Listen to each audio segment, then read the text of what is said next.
Monica Kelsey from Beyond the Box. We're in the studio today. We are not on the road, which is a really good thing for us since we were on the road for 18 days. But today we are in the studio with the coroner for Marion County, Indiana, and I am so excited to interview her. So welcome to the podcast. Thank you. Thank you for having me. I have been so intrigued by all of the things that you and Linda Zanacco is a friend of yours and a friend of mine. We all love Linda. But I have just been so inspired by you guys working together to make sure that no baby doesn't have a name or a place to fall. Yes. And so for those who don't know much about you, tell our audience who you are and why you're so important to Monica Kelsey. Oh, thank you. So I am Alfarina McGinty, but I go by Alfie. Everybody calls me Alfie. I am the Marion County coroner in Indianapolis, Indiana. And I've been with the coroner's office for 28 years. 28, get out. 28 years. And when I tell you, I still love going to work every single day. It is a passion that I never knew that I had and that fills me every day to do the work that I do. That's important, honestly, because when you love your job, you like going into work, but you see the good and the bad in people. And so you loving to go to work, it's kind of incredible, because there are some bad days, I'm sure. Yeah. So, with the good and the bad, I have an opportunity, I see it in this passion of mine, to insert more good by giving answers, providing education, helping people through the worst day of their life. So that gives me some fulfillment in life to just get up another day and do the job again and again and again. So 28 years in the coroner's office, how many autopsies have you guys done there? Oh gosh. Since you've been there. We do roughly 1,600 a year. So multiply that times 28. Oh my gosh. So that's autopsies every single year. So times 28, I don't even know what that number is. Well, and so not everybody gets an autopsy too when they pass away. So who gets an autopsy? Who determines who gets an autopsy? So our office determines who gets an autopsy, and that's based on the type of investigation. It's based on the circumstances of the death. So on all homicides, all of those get an autopsy. So homicides, suicides, accidents, child and infant deaths, those cases that are suspicious in nature, those decedents will get an autopsy because our number one priority is to determine the cause and manner of death. So why did this person die? And a lot of times we can't determine that without performing an autopsy. Right. Okay. And so that alone, because some autopsies, I always see it and it's like, oh, it's inconclusive. What does inconclusive mean? Yeah. So usually it's called undetermined. So we can only do so much as humans, right? To look at a body that has been presented to us from whatever circumstances preceded the death and determine what caused that person to die. So in a lot of cases where the cause of death and manner of death is what we call undetermined, that just means we do not have enough information or we did not have enough available body or pieces of information from an investigation to say why or how a person died. And then ultimately the manner of death is undetermined because we just don't know how that person died. So we can't say what caused their death in terms of, was it a homicide? Was it a suicide? Was it some other type of accident that caused that person to die? So we do have roughly 7 to 10% of our cases that are undetermined. I didn't know that it was that high. So you've seen it all, probably. A lot. And is there ever a case where you sit back and you think, this hurts my heart, Several. Yeah. Several cases. In my years of conducting and overseeing death investigations, there have been several that have really touched me. One of the things that I've had to learn over the years is how to separate and compartmentalize my life, my emotions from work and family and home so that it's not a constant review in my head of what has happened. Now, in some cases, I can't help it, and I have to learn to process those types of investigations in those ways, right? Like, what else can I do to make sure that this possibly doesn't happen again for those types of cases? But mostly, it has occurred with those that have involved children. I was going to ask that question because, you know, I'm a retired firefighter and medic, and Yes. We act differently. Not that we don't care about everyone, but things change when it's an infant or a child involved. Yes. And especially when you're dealing with the aftermath or the emotions of it, it lingers inside of you. I think, for me anyway, as dealing with a child. And so, you know, and that's kind of why I wanted to talk to you today was Baby Amelia, which is the footprint of our logo. Safe Haven Baby Boxes. The logo on Safe Haven Baby Boxes has a baby's footprint. Wow. And it is Baby Amelia's. Wow. And Baby Amelia passed away in December of 2014. And as of the beginning of this year, she had been the only baby that had ever been found deceased from abandonment in our country or in our state. And since then, we've had another one, and that's still, the investigation is still ongoing for that. But for Baby Amelia, what surprised you? I mean, what is there anything that you can talk about? You know, because your staff is the only one that got to love her. I mean, when you got her, she was deceased. But you guys are the only ones that got to show her love. And you know, that for me is important. I don't care if you're passed away, I don't care. It's the respect thing for her. And so what can you tell us about her? I mean, was that one of those cases that just tore you up? So, you know, in conducting death investigations, again, you kind of have to go into situations and be prepared for the worst. Right. And be able to mentally compartmentalize, how does that make you feel? One of the things with that particular case was that it was a baby. And, you know, I always think of, I have children myself, right? So I think of our babies cannot do anything to defend themselves.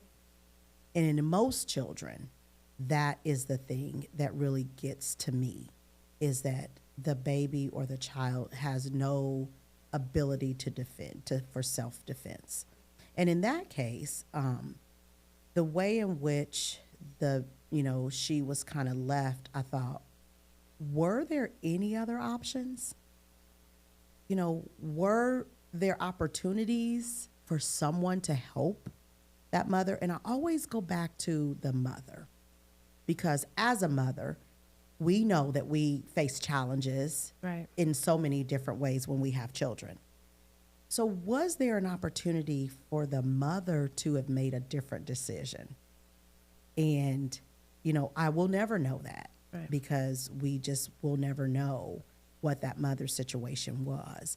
But when we went on that death investigation scene, and it was a deputy coroner, and the deputy coroners call me when there are these, you know, fascinating or high profile type of cases. And anytime there's a child found in a situation like that, they call.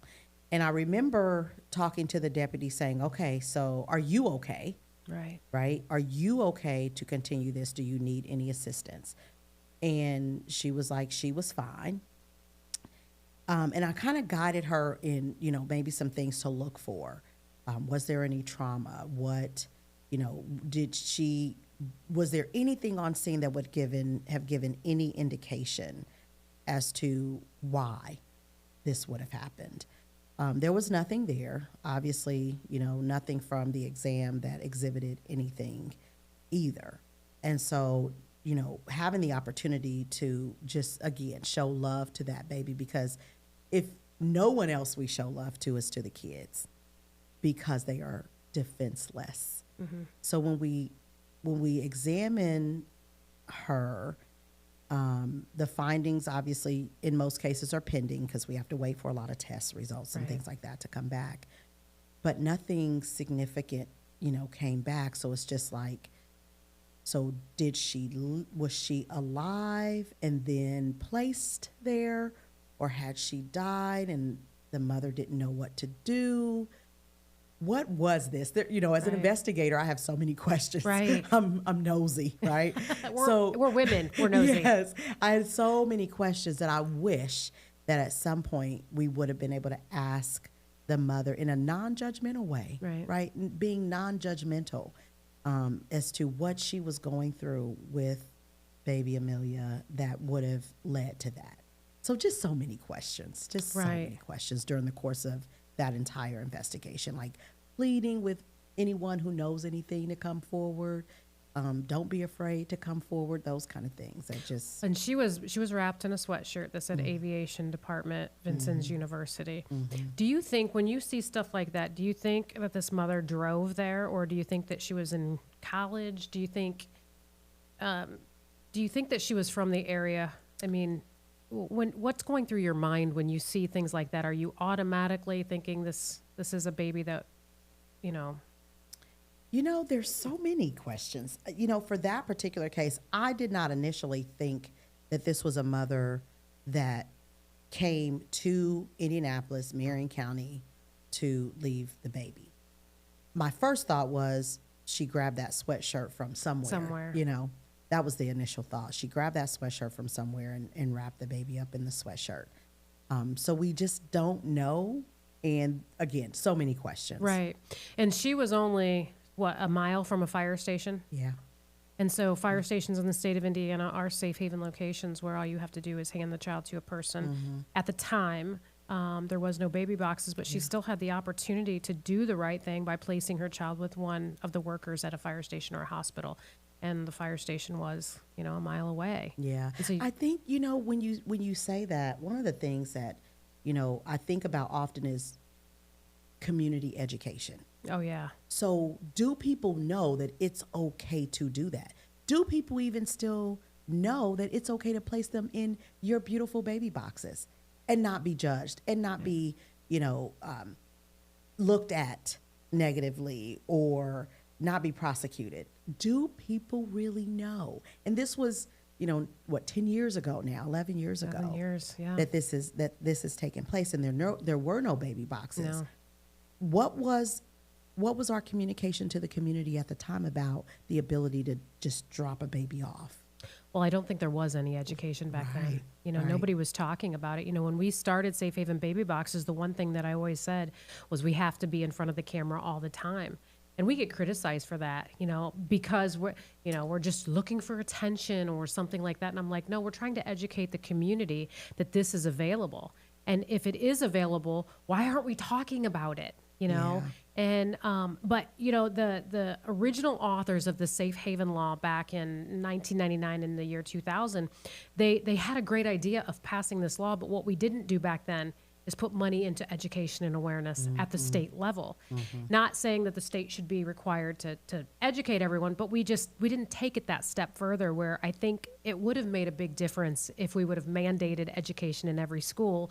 You know, every eighth grade through senior in health classes needs to know that this law exists.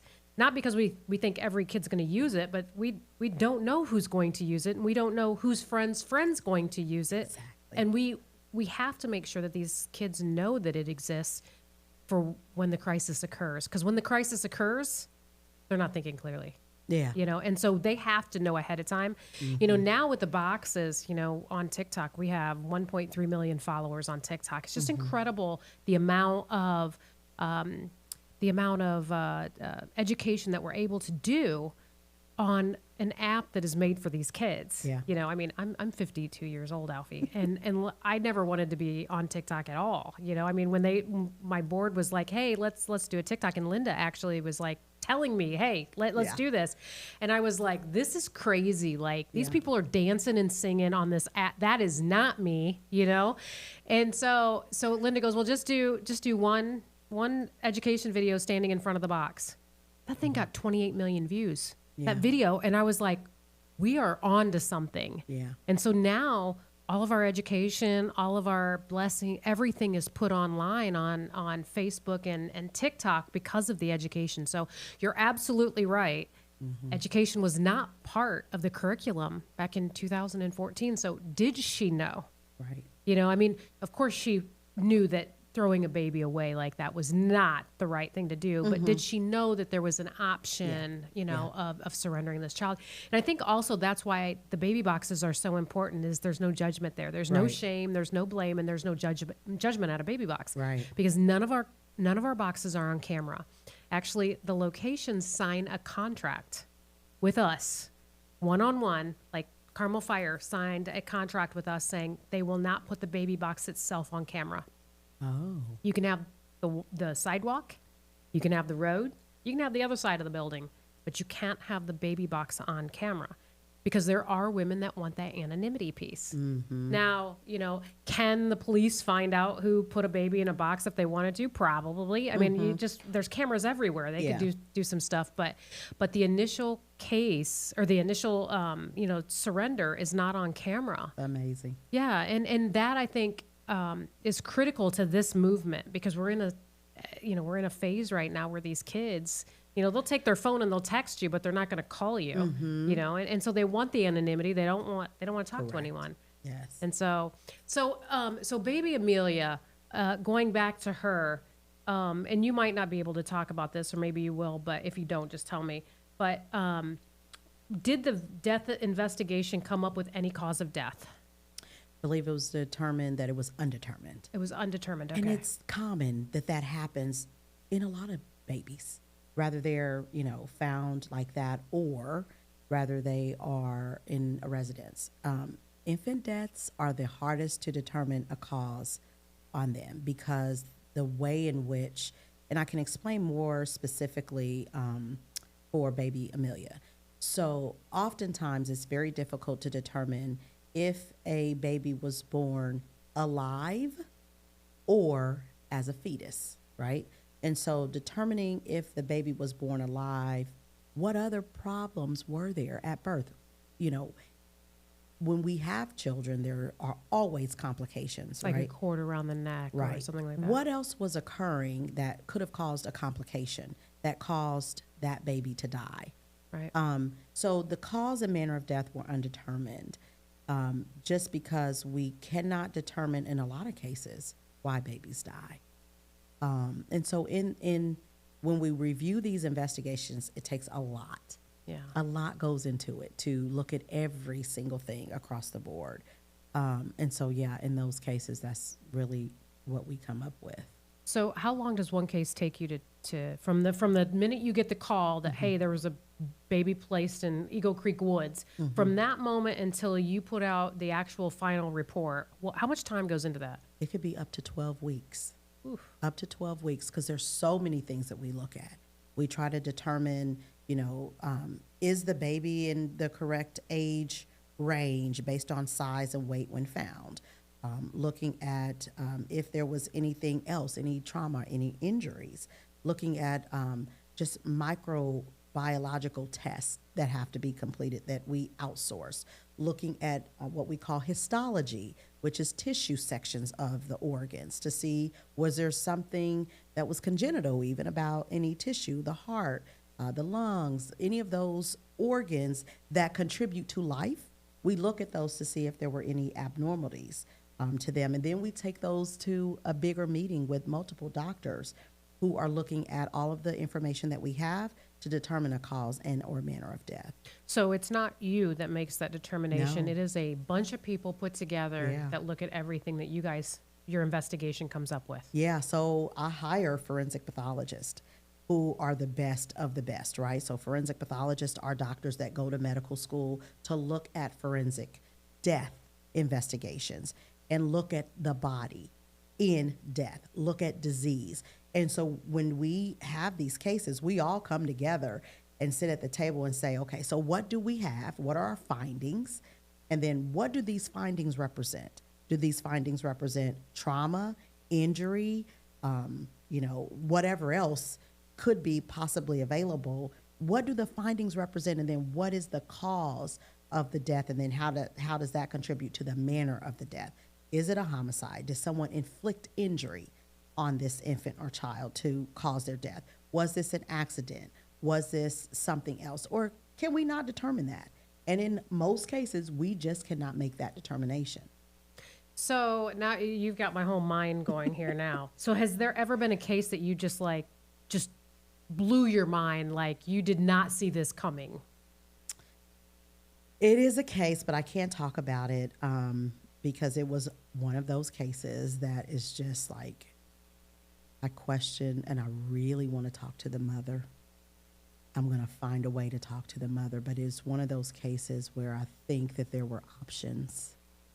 And I question, do we still have enough information out there for options for mothers or parents who are struggling with children? But it's that case. But what I can say is that, I want to do more to get that information out. Immediately following that particular death, I'm like, what else can I say? So again, like you, I'm 53. I'm like, I want to be on TikTok because I can't even dance. I can't dance. Can't go on TikTok. That's exactly what I was saying. Yeah. But then when I started looking at all of the other content, I thought, okay, what else can I do?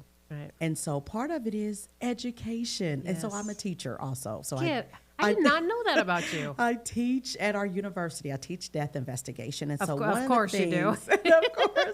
One of the things that I have noticed is that our community is driven by education and content. So why can't our content be education, right? And be educational. So it takes me back to what you were saying about we just didn't know what we didn't know. Right. But over the years in this field, what I learned was, the coroner's office is not just a place where we just conduct death investigations and that is it. The sole purpose of my life, I think, at the coroner's office is providing education and meeting people where they are. So that means I can't just sit in my office because I'm not educating anybody there except for my investigators and they know enough, right? Right. I have to be in the community sharing information about here are the number of deaths that we have had based on this type of circumstance. What can we do to prevent these deaths? That is a part of my job. And that's the part of the job that I love because I have to be able to teach this and get the information out. So now I'm on TikTok.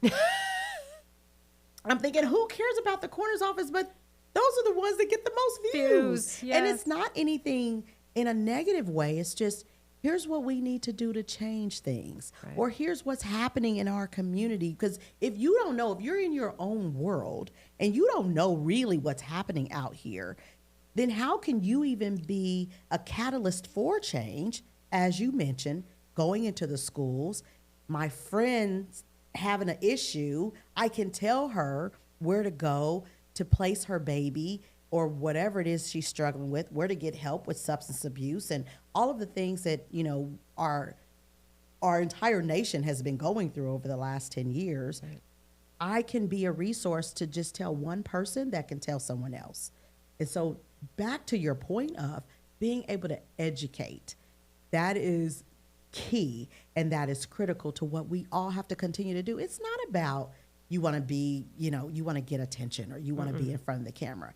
It's about education, and anyone who doesn't understand that, then they need to step aside because they want to be silenced. They want you to be silent. That's exactly right. Yeah, you're exactly right. And I'll tell you, the amount of haters that we have is craziness. Like all we're doing is trying to save some babies, keep these babies out of dumpsters and trash cans. How do we have somebody threatening my life because I'm out there doing this? And it's just like, there is, and Linda knows this person, doesn't know this person, but he's attacked her as well. But I literally, my life has been threatened.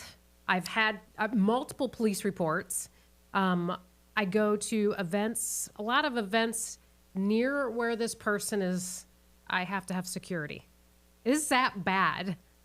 All I'm doing is saving babies. And I think that that's some mental health issues that need to be addressed. Yeah. Even with mental health, we have resources for that, right? So even if we're providing education and you have some issues, then let's help you address your mental health issues.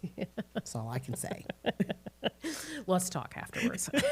So Marion County, $1,600 a year. Yeah. Okay. Do they ever ask you to go outside Marion County and help with another case?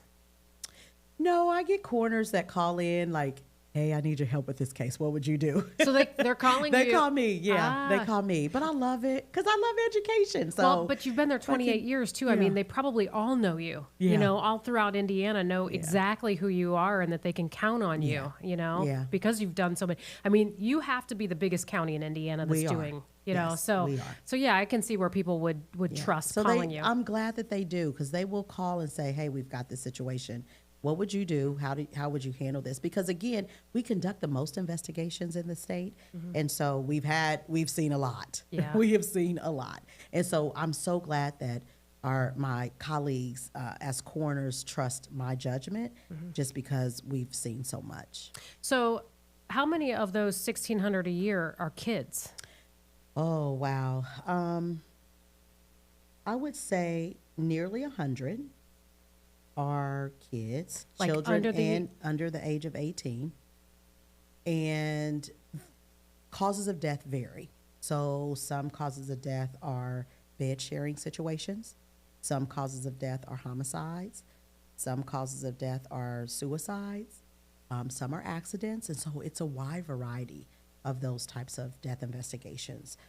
So we try to use that opportunity to share information with our community about what can we do to prevent these deaths. Because to me, 100 is a lot. We want to see that decrease. And that's a year. Yeah, we want to see that decrease. And especially certain types of investigations that are preventable. For example, neglect. Yeah. So these are not the babies that are left outside, but these are the babies that are in the home that are being neglected. That I want to reach those families and say, you can surrender that baby if you don't want that baby. And we've had a couple of those. And so looking at neglect and having even friends and family understand what the next steps are, it bothered me that over the last year, we have had at least 4 cases of neglect of children, like total neglect, starvation, and abuse of children. That makes me sick. Certainly could have been prevented. And so my question was like, are we checking in on the kids? Yeah. Are we, who's checking in on the kids? Who's checking in? And you can anonymously call Child Protective Service or DCS and say, just do a welfare check on this kid. On them, Just do a welfare check.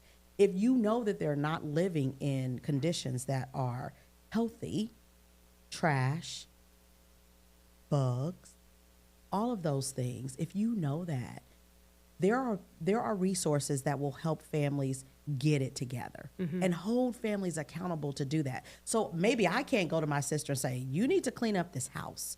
However, if I call DCS and I say, can you do a welfare check and check on the kids? Yep.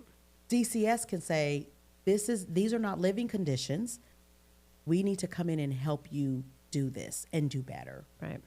And hold you accountable.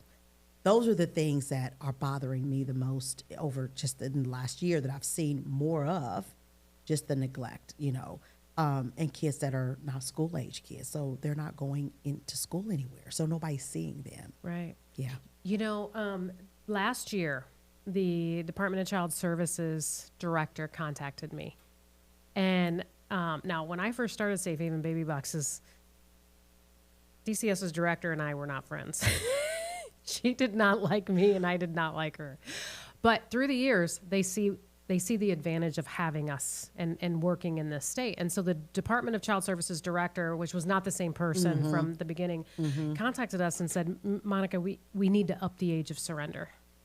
I was like, okay, like what is your reasoning behind this?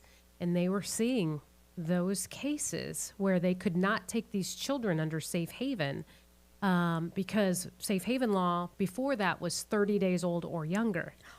And so they said we're having, and this is going to blow your mind when I tell you this. He said the cases are up 70% between 30 days and 60 days.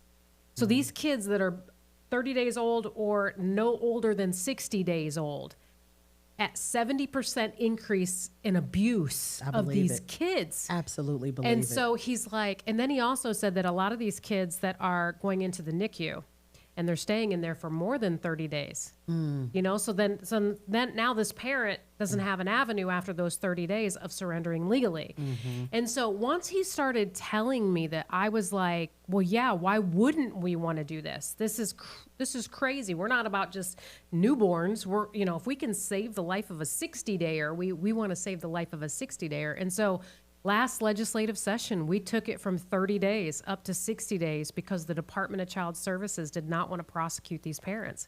They wanted to give them an opportunity to do the right thing before it got to that point. I thought you were going to say up to age 3. No. You know what? But I would love that. Like, that would be like a goal. Yes. Up to age 3, because those are the ones that have no voice, that we are seeing the biggest number of abuse. I think we should have, and maybe this is something we can work together. Honest to gosh, because I get it all the time. Why is there an age limit?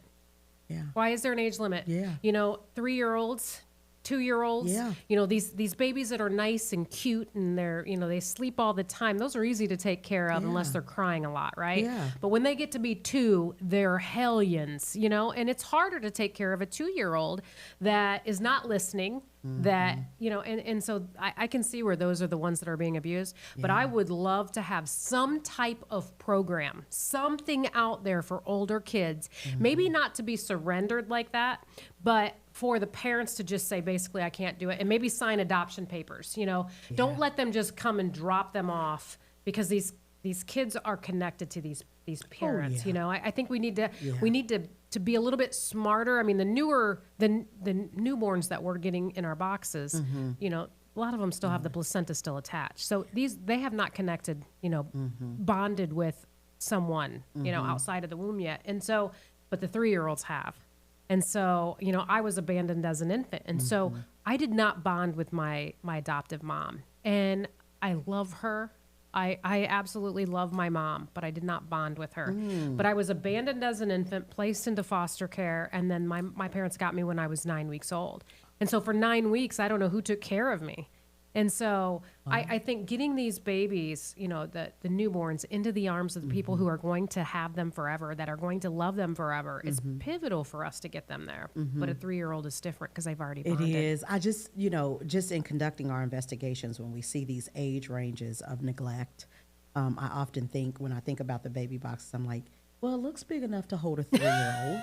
So they would be pulling wires out of the boxes. And what I did was just kind of ask DCS, like, do you have any resources for parents that just cannot handle taking care of their, you know, 10-month-old to 1-year-old that they're abusing and causing their death? Is there something available? Like, should we be talking about what's available? Is there anything available? There was a thing called respite. So yeah, but I think that's only like a temporary time frame. I think that's up to 30 days. Yeah. So nothing really significant. Like, what are the next steps then? If you find that you are just not wanting this child and you cannot take care of this child, what are the next steps? Right. I didn't get an answer for that. I didn't. So we need to come up with an answer. Need to figure something out, because I just hate seeing these deaths, you know, occurring due to neglect, because somebody just didn't want you as a child. Yeah. You know, we had a mom that contacted us that was still pregnant. And she wanted to surrender. And we were, you know, we go through all her options: parenting plan, adoption plan. You know, can you hand the child to a person? Baby box is always the last resort option that we always give, because it's safer for a mom to hand the baby to a person. And so we were talking to her about adoption. And so we were going to put her in contact with people for adoption. Her mother got involved. And of course, you know, you don't have to do this. We'll help you. She called us back when this child was 2 and couldn't do it anymore, because her mother said that she was going to help, you know, at the get-go, at the beginning. And now this child is 2 and she's not helping anymore. And so now she wanted to surrender the child under the Safe Haven Act. And we're like, you can't now. And so I wish parents would step aside and let their children make the decision that's best for them, not what's best for the parents, because the parents, of course, they want what's best for their children. But when they get involved like that, unless you're going to be there for 18 years, long term, you know, don't make promises you can't keep. Yeah, and that's the sad part. That is exactly. I think we get that a lot. I think that happens a lot. Yeah. Yeah. It's sad for us though, because she was going to put this child up for adoption. And now this 2-year-old, you know, I mean, and I think we were trying to get her in contact with an adoption agency that would take the 2-year-old, you know, so that she could place this child. I don't know. I'd have to talk to my counselor to find out if she actually ever went through with it. But it's like, how healthy is this child now? How, you know, is there neglect going? You know, it's like, is she a good mom? Did she try? And you just don't know. You know, the fact that she called back though. Yeah, like, we actually get a lot of people. You'd be surprised at how many moms contact us. I'm not even kidding.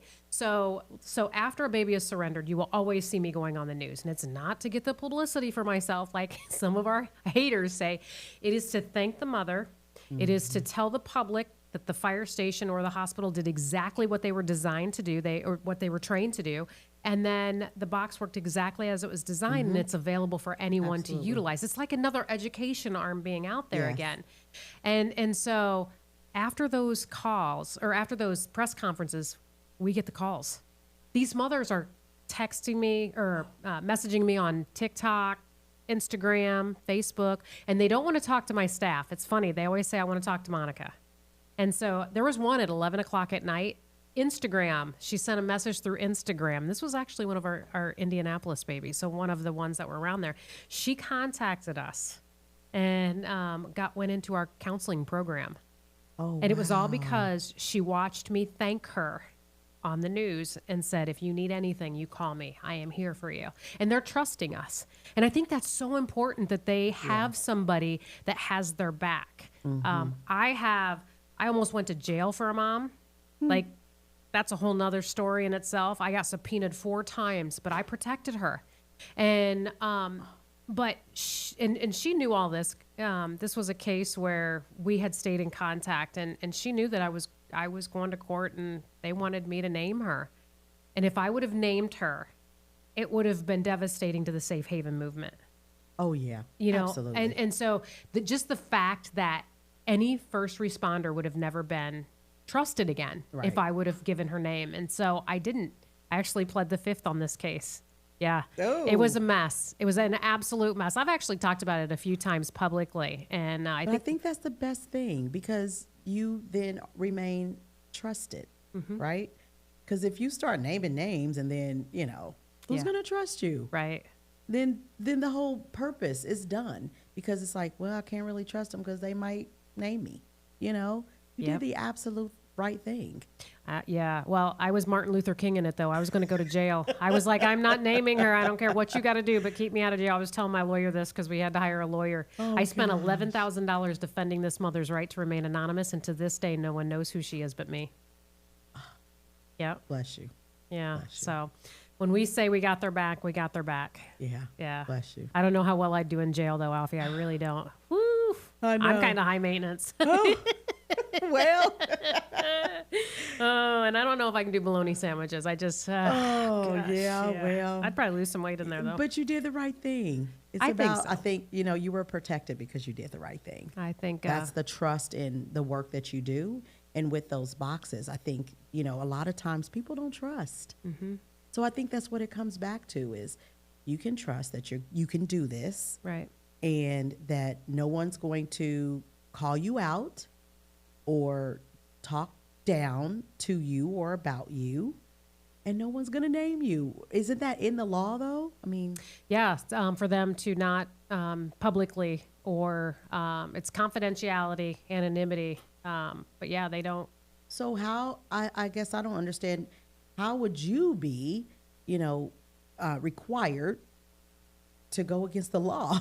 Well, right? actually, the law is what pretty much saved me. Yeah. Yeah. Yeah. Because it says any person who in good faith that voluntarily leaves a child with an emergency medical services provider is not obligated to disclose the person's name or the parent's name. Good. And so that line alone is what we hung our hats on when we went to court. And that is the line that saved me, because they were like, well, were you a fight? Because at the time I was a medic still. And they were like, well, were you working as a medic or were you the baby box lady? And this was a case where I actually was handed this infant at my firehouse. And so And I was like, well, it doesn't matter because it says any person who in good faith. That could be me as a firefighter. That could be me as a medic. That could be me as just her friend, you know? And so that literally is what saved me. And that's why when we go around to states and we change laws in states, it's very important that the wording is correct because we want to protect our first responders, but we also want to protect mom and baby. And so, yeah, so we really take a lot of time when legislation comes up to try to make sure that everyone can be protected. Which is just important. So, well, I'm going to ask you one more question, and you don't have to answer it if you know, but you probably know what I'm going to ask. I don't. So we've, what can you tell us? And I know that this is just so new. I mean, it was 8 days ago we found a dead infant in Indianapolis, and my heart literally sank as soon as I heard this, and I was just devastated. I was like, it's been 11 years, 11 years that we have not had this, and how is this happening? And did we let our guard down? Did we not reach her? And so what can you tell us with the investigation still going on? Yeah. So, you know, when we were called to this scene, one of the things that we do during the course of our investigation is, you know, the examination that becomes critical. Like the body becomes the evidence. So it's body of evidence. One of the things that, you know, we look for was the baby born alive, which makes the baby an infant if it took a breath, or was the baby born already deceased, or did it die in utero? Then it makes the baby a fetus. So part of my education on TikTok has been, you know, trying to explain that. So was it an infant born alive, or was it a fetus that was born? So there are still multiple tests that we can do to try to determine that. We also look to see if there's any trauma or injury. Trauma meaning, you know, sometimes it's difficult to look at a infant or a fetus to determine minimal trauma. So, for example, an infant could be suffocated with minimal trauma, right? If there was any physical external trauma, we look at that. Blunt force trauma injury. So what I can say is that there was no blunt force trauma injuries. We're still looking at certain parts of the examination, which will require histology, toxicology, to look at, was the baby possibly born alive and then left? Did the baby take a breath that would give any indication? That is more difficult to determine if the baby took a breath, because there's nothing that there's no sort of scientific test that can say that a breath was taken, but then maybe another breath was not. So we don't have a way to look at that or determine if a breath was actually taken. We try to give an estimation of the age, the gestational age. So how far along in utero was the infant or fetus? We have determined that it is likely less than 30 weeks, which is still pretty premature. If a person were to have a baby at 30 weeks, there could be some challenges, right? Some abnormalities to the baby that would potentially not let the baby live. So just, you know, the whole ability to breathe, the development of the lungs, that is all going to impact at that early gestational age if the baby could have survived outside of the uterus after being born.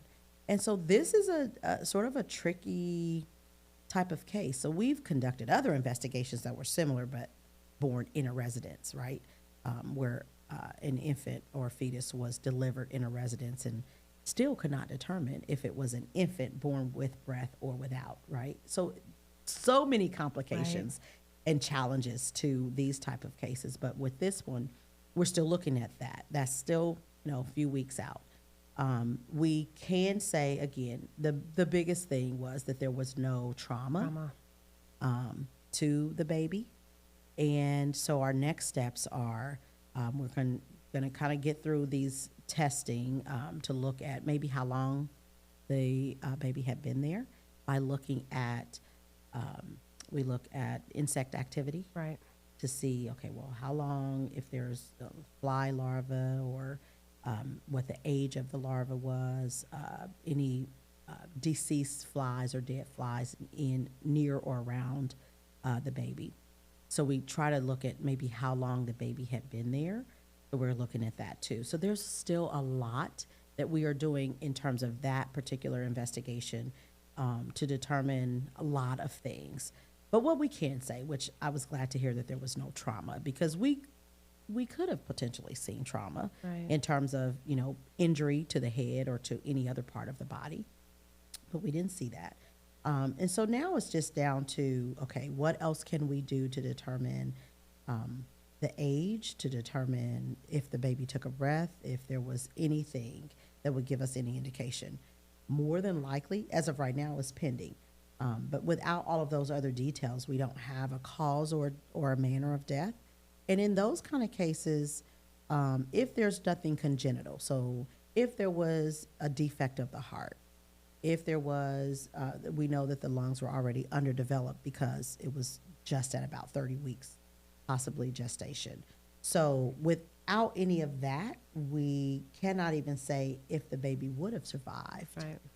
Right. And then in that case, then we, what else, what can we call this? Was it neglect, or was it just, someone asked me what law would hold that mother accountable for leaving the baby? And I couldn't think of anything other than, leaving a body, leaving the scene of a body, corpse or transporting, or, we really don't know if it was delivered at that location or if it was brought to that location. So again, part of the investigation, is still ongoing with regard to that. But what we do also know is that we are going to give this baby dignity, right? We are going to make sure that this baby is buried, is given a name, and we do that with our partnership with Linda.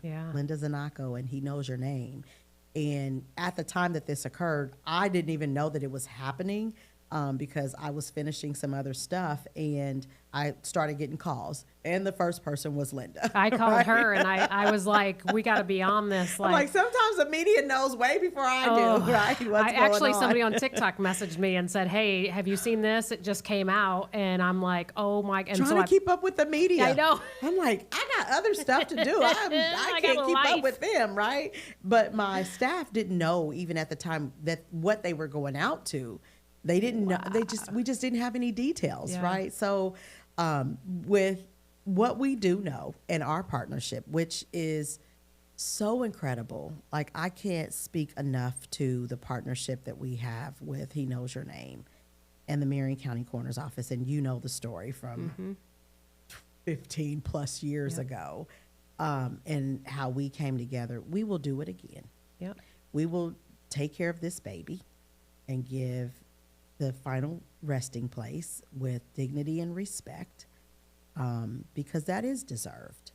And again, I talk about these infants and children being defenseless, and I think this is very honorable what we can do to give the baby a name. Now, I usually don't have anything with naming a baby. Baby well, Amelia. You did, Baby Amelia. You named her middle name Grace. Well, that was, I have a difficult time coming up with that stuff. And, Linda's like, what do you think? I'm like, I don't know, whatever you want, Because you named her middle name Grace, and then I named her last name Hope. Oh, and so I have a difficult time with that. So I don't know what we're going to do with this one. Can you tell us, was it a boy or a girl? A girl. It was a girl. Yes, we have identified that it was a female baby. So hopefully within the next, I would say probably 2 weeks, once we make sure we have everything we need, then we can lay the baby to rest, and we will give the baby a beautiful name, as we've done in the past. Yes. I'll take the middle name again. Hopefully Linda will let me take the last.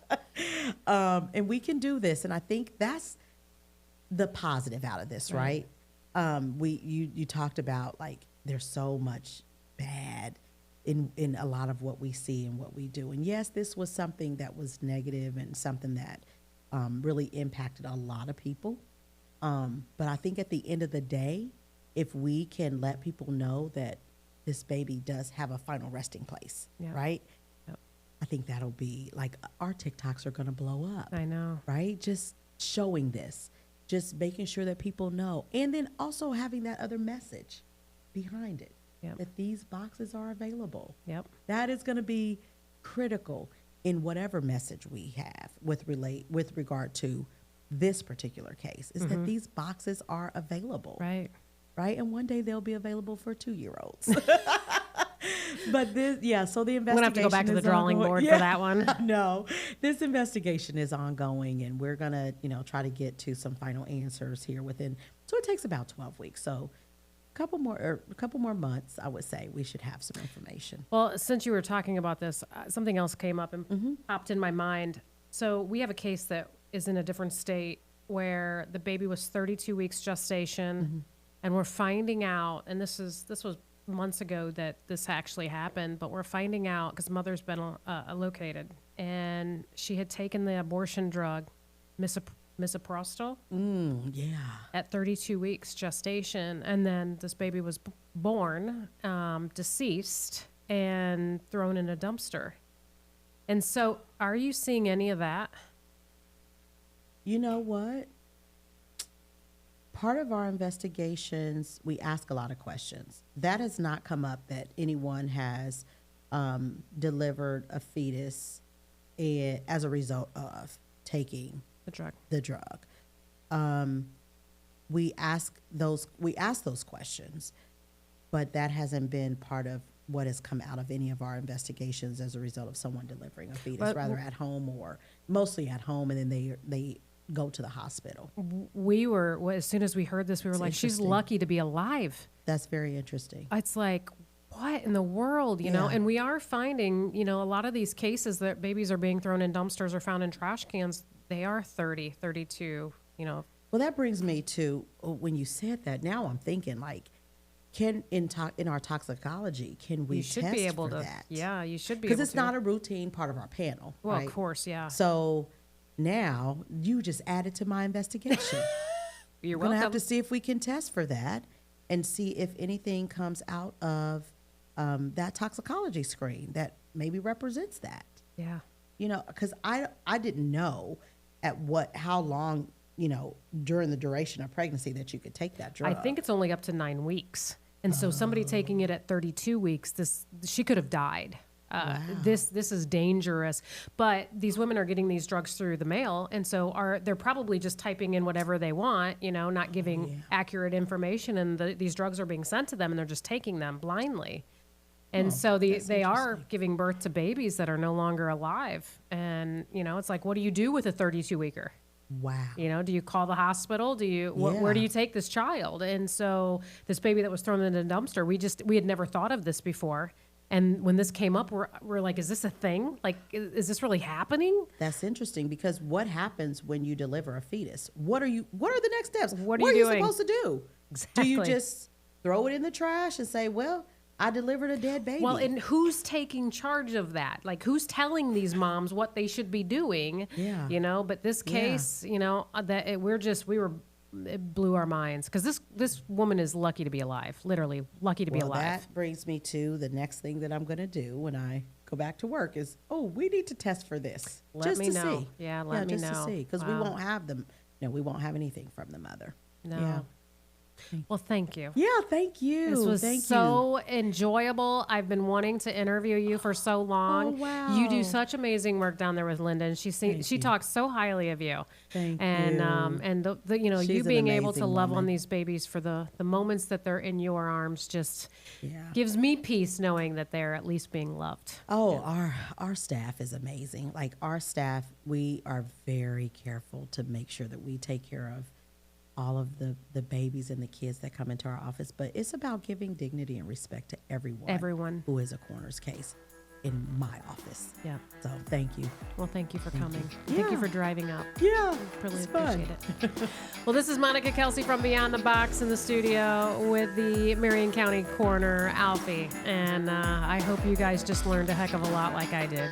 Anyways, if you guys would like to support our ministry, go to shbb.org and make a donation today. God bless you guys.